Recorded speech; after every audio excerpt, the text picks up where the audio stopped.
I remember the conversation like it was etched into the back of my eyelids, a constant loop of my own voice playing back to me in the quiet moments of the day. And honestly, even now, I still try to trace back the exact line of thinking that led me there. I'm 31, my name is Chloe, and if you asked me a year ago if I was happy, I would have laughed and said, of course. But looking back, I think I was just bored.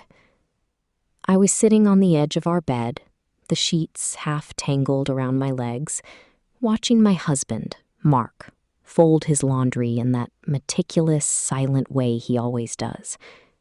He's always been the steady one, the anchor, the man who doesn't complain when I decide to paint the living room bright green on a Tuesday night, or when I spend half our grocery budget on a vintage rug we don't need. He just smiles, rolls up his sleeves, and helps me. I suppose that steady nature of his is what made me feel too safe, too comfortable, like there was no boundary I couldn't push, no line I couldn't cross without him simply catching me on the other side.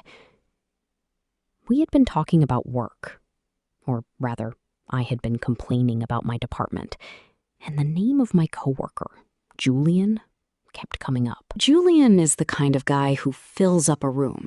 Loud, charismatic, always leaning over my desk to show me a meme or whispering some inside joke during a budget meeting.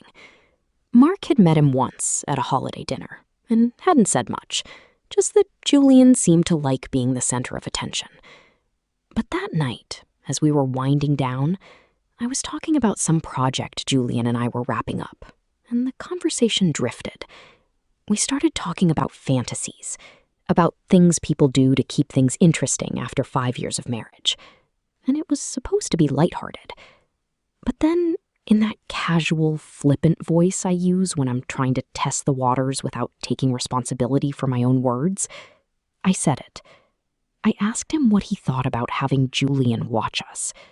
Not some anonymous stranger from the internet, not some abstract idea of an audience, but Julian, my coworker, the man I spend 40 hours a week with. I said it like it was a joke, a fun little theoretical question to spice up a dull Thursday evening. But the second the words left my mouth, the room went completely cold. Mark stopped mid-fold, a gray t-shirt half collapsed in his hands. He didn't drop it. He didn't gasp. He didn't throw it at me. He just froze. The silence that followed was deafening, the kind of quiet that makes your ears ring because you know you've just shattered something you can't put back together. I watched his back, waiting for him to turn around and laugh, or even to get mad and tell me I was being ridiculous. But he didn't. He slowly finished folding the shirt, placed it neatly on top of the pile, and then turned to look at me. His face was entirely empty. No anger, no jealousy, just this hollow, distant look that made my stomach do a slow, painful flip. He didn't say a word. He walked over to the closet, grabbed a duffel bag, and started putting a few clothes into it. I sat there like a statue, my tongue suddenly feeling too thick for my mouth. I couldn't even apologize because admitting I had crossed a line meant admitting I had actually meant it on some level. And I wasn't ready to face that. Instead, I just watched him zip the bag, walk out of the bedroom, and close the front door behind him with a soft, final click. The first few hours, I was convinced he'd be back. I sat on the couch, staring at the television without really seeing it, telling myself he was just taking a drive to clear his head. After all, it was just a question, right? People talk about fantasies all the time. It wasn't like I had actually cheated on him. It wasn't like I had Julian hidden in the closet. It was just a stupid, impulsive comment. I called him around 10, but it went straight to voicemail. I texted him, "Come on, Mark, it was just a joke. Don't be dramatic. Call me." No response. The word dramatic felt wrong, even as I typed it, a defense mechanism to make him the problem instead of me. But I sent it anyway. I stayed up until 2 in the morning, refreshing my phone, waiting for that little bubble to pop up showing he was typing. Nothing. When I finally went to bed, the sheets on his side were cold and flat, and for the first time in years, the house felt too big, the silence pressing down on me like a physical weight. By the next afternoon, my worry had curdled into irritation. I was sitting at my desk at work, trying to avoid Julian's gaze every time he walked past. Every time Julian laughed or made a joke with someone else, I felt a hot flash of embarrassment and panic. Did Julian know? No, of course not. But the fact that I had brought his name into my marriage, into the most intimate space I shared with my husband, made me feel dirty, exposed. I called Mark during my lunch break, then again at 3, then again when I got home. Straight to voicemail every single time. I texted him a dozen times, my tone shifting from dismissive to pleading to angry. Where are you? This is childish, Mark. We need to talk. Just tell me you're okay. Still, nothing. I called my sister Danny and explained what happened, leaving out the part about Julian being my coworker and just saying I had brought up a fantasy that went too far. Danny didn't give me the comfort I wanted. She paused for a long time on the line, and then she said, "Chloe, you asked him if someone he knows, someone you see every day, could watch you? That's not just a fantasy. That's bringing another man into his bed, mentally. You had to know how that would make him feel." I got defensive immediately, raising my voice, telling her she didn't understand, that Mark was just looking for an excuse to pout, that he was insecure. But when I hung up, the kitchen was so quiet, I could hear the hum of the refrigerator, and the guilt started to creep in, cold and sharp. I started looking through our bank statements online, desperate for some clue of where he was. There it was, a charge for a local boutique hotel downtown. He hadn't left the city, but he had chosen to pay hundreds of dollars a night just to be away from me. I wanted to drive down there, to bang on every door until I found him, to tell him he was ruining our marriage over a simple misunderstanding. But a small, terrifying voice in the back of my mind told me it wasn't a misunderstanding at all. It was the truth of how little I had valued his feelings, and he knew it. 3 days passed, and the silence only grew heavier. Mark didn't answer my calls, didn't reply to my texts, and didn't check in with his mother or his friends. I knew this because I had swallowed my pride and called his best friend, Dave, who sounded confused and uncomfortable when I asked if he'd heard from Mark. He said he was staying at a hotel for a bit, Chloe. He didn't want to talk about it, Dave had told me, his voice tight. He just asked me to check on the house if you went away. I think you need to give him space. Space. The word felt like a death sentence. I didn't want space. I wanted to fix it, to talk my way out of it, to explain that I was just bored, that I didn't actually want Julian, that I just wanted to see a reaction out of him. But the more I thought about it, the more I realized that was the worst part. I had used our marriage, our intimacy, as a toy to get a reaction, and I had broken it in the process. On the 4th night, I heard the lock turn on the front door. My heart leaped into my throat, and I stood up from the couch so fast I knocked over my water glass. Mark walked in. He looked tired, his eyes shadowed, but he had trimmed his hair, and he was wearing a clean shirt I hadn't seen before. He set his bag down by the stairs, his movements slow and deliberate, and then he looked at me. There was no anger in his face, just a profound, exhausting sadness that made me want to shrink into the floorboards.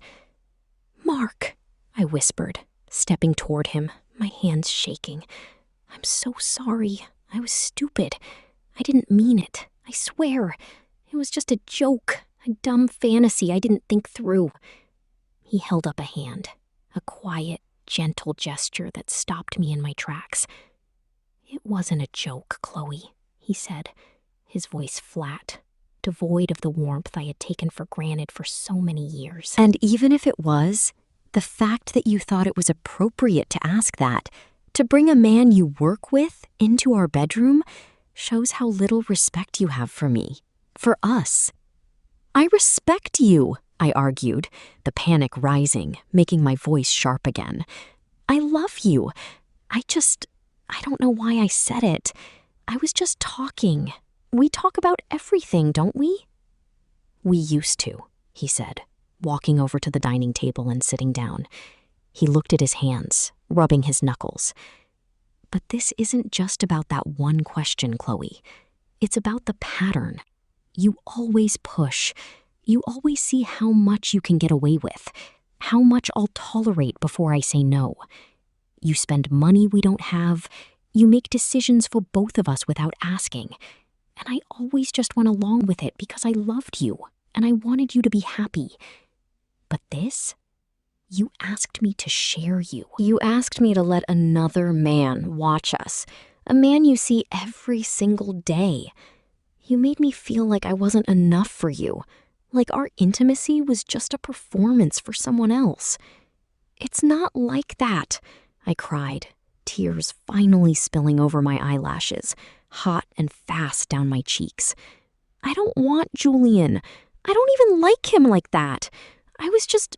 I wanted to see if you'd get jealous, if you'd care." Mark looked up at me, and the pity in his eyes was worse than any anger he could have thrown at me. "If I'd care?" he repeated softly. "Chloe, I've cared every single day for 5 years. I've built my entire life around making sure you felt safe and loved. If you needed to ask that just to see if I cared, then you haven't been paying attention. Or you just don't care about me." He stood up, picking up his duffel bag. "I'm gonna stay at my mom's for a while. We need to figure out what we're doing, but I can't be in this house right now. Every time I look at you, all I can think about is you sitting at your desk, looking at Julian, and thinking about him watching us. I can't live like that." "Don't leave," I begged, reaching for his arm, but he stepped back, out of my reach. "Please, Mark, we can go to counseling. We can fix this. I'll quit my job. I'll never see Julian again." He paused, looking at the door, and then back at me. "It's not about the job, Chloe. It's about who you are, and I don't think I can trust you anymore." He walked out, and this time, the sound of the door closing didn't make me angry. It just left me in the dark, surrounded by the quiet house, realizing that the steady, patient man who had loved me through everything had finally reached his limit, and I had pushed him right over the edge. In the weeks that followed, the silence in the house became a permanent resident. It sat in the empty chair at the kitchen table. It hovered over the cold, untouched side of the bed. It echoed in the hallway every time I came home from work. I tried to throw myself into my routine, to pretend that this was just a temporary rough patch, the kind of dramatic story we'd look back on and laugh about in 10 years. But the letters started arriving, not from Mark, but from his lawyer, proposing a formal separation. The sight of those neat, white envelopes sitting on the counter made me feel physically ill. I tried calling him, but my number was blocked. I tried calling his mother, but she would only say, "He needs time, Chloe.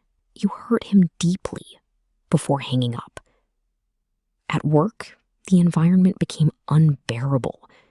Every time Julian walked near my cubicle, my heart rate spiked, a mix of intense guilt and resentment washing over me. He had no idea he was the catalyst for the destruction of my marriage, yet his presence was a constant, mocking reminder of my own stupidity. One afternoon, he leaned over my desk, dropping a stack of folders in front of me with his usual easy smile. "Hey, Chloe, you look exhausted lately. Everything okay?" he asked, his voice dripping with casual concern. I looked at him, at his bright, confident eyes, the styling of his hair, the easy way he moved through the world, and I felt a sudden, violent wave of anger. Not at him, but at myself for letting this man, this stranger, become the wedge that split my life apart. "I'm fine, Julian. Just busy," I said, my voice cold, not looking him in the eye. He blinked, surprised by my tone, and slowly backed away. A week later, I submitted my resignation. I couldn't stay there. I couldn't look at him every day while my husband was living in a spare bedroom at his mother's house, refusing to speak to me. I spent my days driving past his mother's house, parking down the street just to see if his car was in the driveway. Sometimes it was, and I would sit there for hours, gripping the steering wheel, wishing I had the courage to walk up to the door and beg him to come home. But I knew it would only make things worse. Mark was a man of his word. When he said he couldn't trust me, he meant it. I had spent years taking his patience for granted, assuming his love was an infinite resource I could draw from without ever having to replenish it. Now, the well was dry. One evening, about 2 months after he left, I saw him at a grocery store near his mother's house. I was standing in the produce aisle, holding a bag of apples, when I looked up and saw him looking at the melons a few feet away. He had lost weight, his face looked leaner, and there was a quiet, calm energy about him that made him look younger, almost free. He looked up, and our eyes met. My breath caught in my throat. I took a step toward him, the words of apology already forming on my tongue, ready to pour out. But he didn't wait. He didn't look angry, and he didn't look sad. He just gave me a small, polite nod, the kind of nod you give to a distant acquaintance you haven't seen in years, and turned his cart down another aisle. I stood there, holding the apples, watching his back disappear around the corner. I wanted to run after him, to scream his name, to make a scene in the middle of the store, just to force him to look at me, to feel something. But as I stood there in the quiet hum of the grocery store, the truth finally settled over me, cold and heavy. He wasn't pouting. He wasn't trying to teach me a lesson.